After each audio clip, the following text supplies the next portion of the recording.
السلام علیکم ګران دوستانو، په دې هیله ستاسو ټول به راته روغ او جوړ یاستئ. زه حامد مخلص یم او تاسو ګورئ مخلص سکیلز یوټیوب چینل. ګران ملګرو، څنګه موږ کولی شو چې د خپل د فیسبوک په سټوري کې د کمنټ اپشن فعال کړو یا د خپل د فیسبوک په سټوري باندې زیات ویوز زیات لایکونه لاسته راوړو. نو ګران دوستانو، دغه سیټینګ تاسو ته په ویډیو کې درښیم. ډېر خوندور سیټینګ دی. ویډیو تر پای پورې ګورئ، ویډیو مه سکیپ کوئ.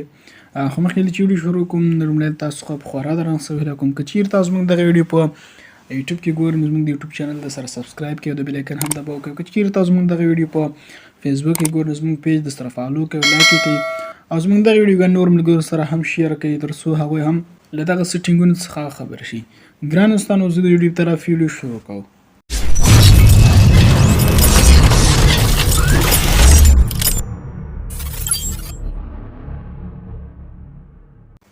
نو خوږو ملګرو، تاسو په لومړی راشئ په خپل موبایل کې فیسبوک اپ را خلاص کړئ.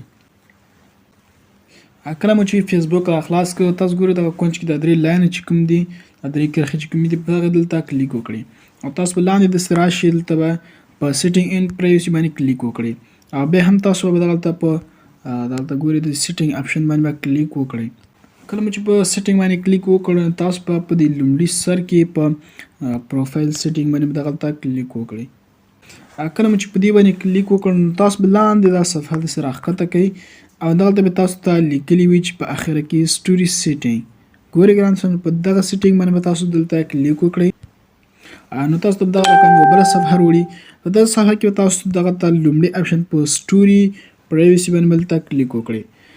کله مو چې په دې کلیک وکړ، تاسو دغه رقم د سټوري مکمل صفحه راوړي نو تاسو ته به دغه رقم یو صفحه راوړي. تاسو کتلی شئ ګران دوستانو، په دغه صفحه کې اوس ما دغه اپشن چې په فرند باندې درولې دي.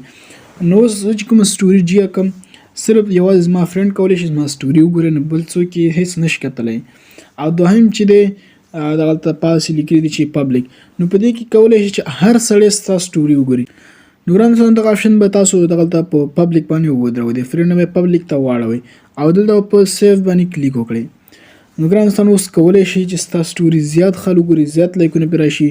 او بل مهم سیټینګ چې کوم دی، دغه د کمنټ سیټینګ دی. زیاتره ملګري دا پوښتنه کوي چې زموږ په سټوري کې د کمنټ اپشن نشته، دا ولې نشته دی؟ نو تاسو ته به دغلته دغه اپشن درکړی وي، تاسو دغه اپشن چې دی اف کړی دی، دغه به دغه رقم ان پرېږدي لکه ما چې رقم ان کړی دی.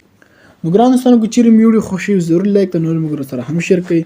نو تر بلې ویډیو په الله سپارم. ښه وخت او ښې چارې.